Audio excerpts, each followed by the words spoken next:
Peace be with you all, friends, adventurers, and pilgrims on a quest. Tonight, we journey under a canopy of stars to a place shrouded in mystery and wonder, Mount Sinai in Egypt. We'll follow ancient paths tracing the traditional footsteps of Moses to witness a sunrise that has inspired awe for generations. But here's a twist. Along the way, we'll explore a fascinating possibility that the mountain where it is traditionally believed Moses encountered God might not be where tradition places it. I'll ask you some thought-provoking questions related to these traditional stories and reflect on the amazing ways God has brought deliverance, inspiring a heartfelt desire to express gratitude to our God and Creator. God willing, get ready for an unforgettable climb, a night of adventure, and a morning filled with sunrise as we challenge assumptions and delve deeper into the secrets of the Sinai. Welcome to our viewers here in Egypt and in the United States and around the world. I'm Hezekiah Israel, and you are on the Sanctuary Summit.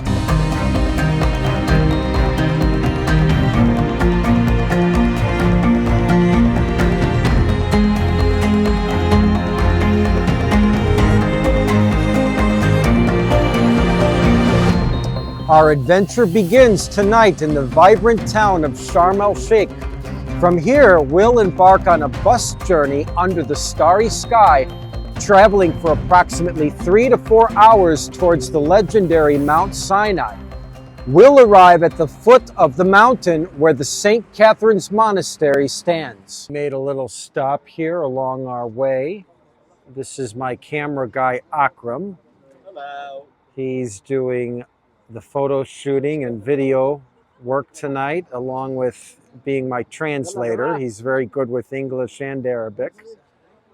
And we have a good amount of people joining us on our trip tonight. We've got several people from Russia, from the UK.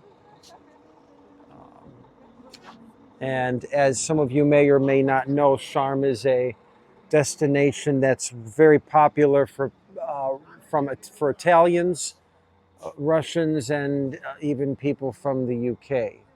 So we're having a quick stop here and we're on our way. Welcome, fellow travelers, to the foot of Mount Sinai. Here in the stillness of the desert dawn, we stand ready to ascend this legendary mountain. But first, let's take a moment to appreciate the journey that brought us here. We've traveled through the night, following in the footsteps of countless pilgrims. Now, as the sun begins to paint the sky with breathtaking hues, we're about to embark on an unforgettable climb. Our path will lead us upward for about 3.7 kilometers, that's 2.3 miles, ascending over 700 meters, 2,300 feet, to reach the summit. It's a challenging but rewarding trek that will typically take 2 to 3 hours.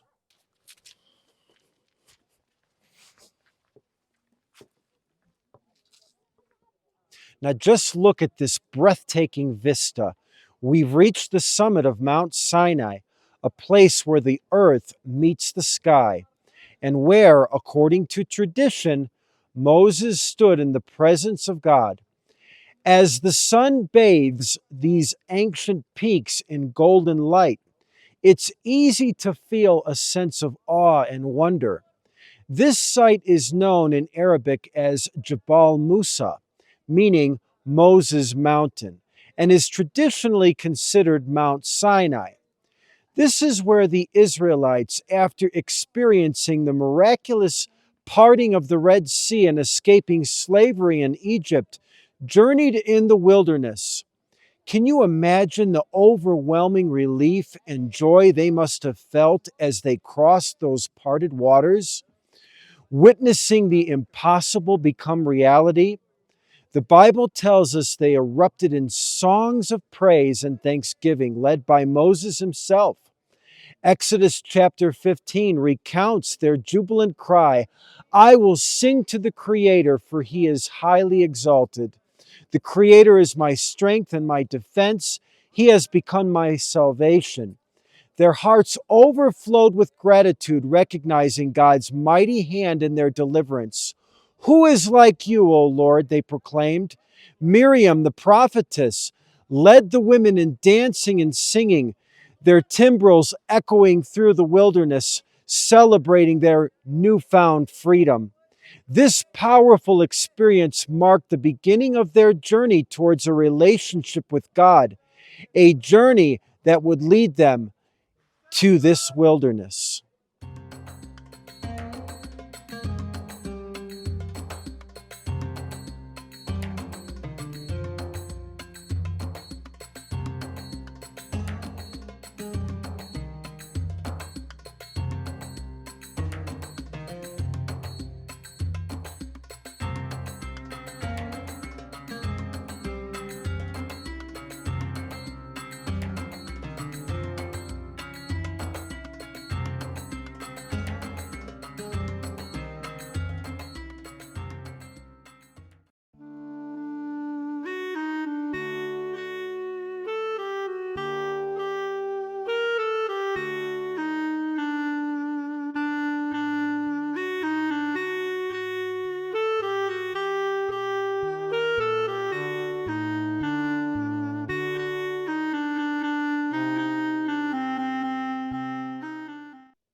Mount Sinai represents more than just a geographical location. It symbolizes the place where Moses received the laws of God, as recounted in Exodus chapter 20, where the Ten Commandments were given.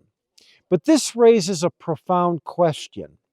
If, as Jeremiah 31:33 suggests, God writes his laws on our hearts, why were they needed to be on tablets of stone? Doesn't God already place within us a sense of right and wrong, a moral compass aligned with his law? Take a moment to consider this and share in the comments how you have sought the righteousness of God and the experience of God's laws in your own life. Indeed, God does inscribe his expectations on our hearts, but sometimes, due to misguided teachings, harmful influences, and the flawed norms of society, our conscience can become hardened. It's like a mirror that, once clear and reflective, becomes clouded and distorted. That's why God sends prophets like Moses, Isaiah, Jesus to clarify his laws and illuminate the path of righteousness. They act as beacons, cutting through the fog of confusion and misdirection. Imagine a house filled with smoke where the occupants can barely see.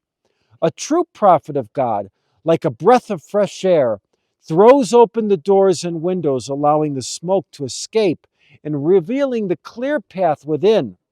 These prophets represent not just a set of rules, but a powerful reminder of the divine law already written within us, which is able to be explored. Now let's turn our attention to the intriguing question of Mount Sinai's physical location. This is the traditional site, and there are a few reasons why it is believed to be Mount Sinai. First, the Bible mentions the Israelites being in the Sinai region around the time Moses went up the mountain. For instance, Exodus chapter 19, verses 1 and 2, says they came to the desert of Sinai after leaving Rephidim. We also find them in the wilderness of Sinai in Leviticus 7 and Numbers chapter 1. Second, this location has been considered the traditional site for centuries, going all the way back to the early Byzantine period. The story is that Empress Helena, mother of Constantine the Great, identified this mountain as the biblical Mount Sinai in the 4th century AD. And that's why St. Catherine's Monastery was built here. Third, it's been a popular pilgrimage site for centuries. People have been drawn here because it feels like a real connection to the Bible. You can walk in the traditional footsteps of Moses and experience the stark beauty of the wilderness where the Israelites wandered. These are some of the reasons why this site is considered the place of Moses' mountain. However, there's an alternate view, and it has some strong points. Now let's explore this alternative view. Some believe Mount Sinai is actually in northwest Saudi Arabia, in the land of Midian. One possible candidate is Jabal al-Lawz, and here's why. First, geographical consistency. If the Israelites had already crossed the Red Sea, they would have been in Saudi Arabia, not the Sinai Peninsula. Another reason is biblical references. Exodus chapter 3 places Moses at the mountain of God in Midian, and Galatians 4 explicitly states that Mount Sinai is in Arabia. Another reason is the striking appearance. Jabal al-Lawz, meaning the mountain of almonds, has a distinctive blackened peak, possibly from volcanic activity. This matches the description of Mount Sinai being wrapped in smoke, as stated in Exodus chapter 19. Archaeological evidence. There are rock inscriptions and other archaeological findings in the area that some researchers believe are connected to the Israelites. This alternative location also aligns with the idea that the Red Sea crossing happened further south at the Gulf of Aqaba. But this raises a question. If the Israelites were in Saudi Arabia, why does the Bible talk about them being in the Sinai after the crossing of the Red Sea? One possibility is that they crossed a different part of the sea, the Gulf of Suez. This would put them in the Sinai Peninsula, as the Bible suggests. However, there are a couple problems with this theory. First, the Gulf of Suez is very shallow, which makes the miraculous parting of the waters less likely. Second, the Bible says the Israelites were trapped between the sea and Pharaoh's army. This comes from Exodus chapter 14. But if they were at the Gulf of Suez, they could have escaped by going north or south. So the Gulf of Aqaba, the actual Red Sea, seems more likely. It's much deeper, and it fits the description of the Israelites being trapped. But how do we explain the Bible saying they were in the Sinai? Well, it's possible that the term Sinai in those days referred to a bigger area than it does today, including parts of what is now Saudi Arabia. This would mean the Israelites could have been in Sinai after crossing the Red Sea at the Gulf of Aqaba. There's even evidence in the Bible that supports this idea. For example, Exodus chapter 19 says the Israelites came to the desert of Sinai after traveling from Rephidim, a place some scholars believe was in Arabia. And here we've got such a cute little donkey joining us along the way.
As we conclude our exploration of Mount Sinai, the mystery surrounding its true location remains. While Jabal al-Lawz in Saudi Arabia presents a compelling case with its alignment with the biblical narrative and archaeological evidence, the traditional site here in the Sinai Peninsula holds a powerful sway, steeped in centuries of tradition and pilgrimage. But perhaps the most important takeaway is this. Whether we stand on the slopes of Jabal Musa or gaze upon the peaks of Jabal al-Lawz, the true essence of Mount Sinai lies not just in its geographical location, but in the profound encounter it represents, a meeting point between humanity and the natural world God created. And that experience, that sense of awe and wonder, is not confined to this single location. We can find it under the vast starry sky, amidst the rugged beauty of the mountains, wherever we are in the world. Whether it's the majestic peaks of the Colorado Rockies, the snow-capped Himalayas, the rolling hills of the Scottish Highlands, or the breathtaking Andes. God's creation of nature offers countless opportunities to connect with fascinating experiences. So let us carry the Spirit of God within us, seeking those moments of connection wherever our journey may lead. Let us be inspired by the stories of those who came before us, and let us continue to explore, question, and seek a deeper understanding of our place in this world and our relationship with the Creator, the Maker of heaven and earth. As we conclude our exploration, let's take a moment to express our gratitude to God, our Creator, for the starry skies above so bright, for safe arrival day and night, for strength to climb and reach new height.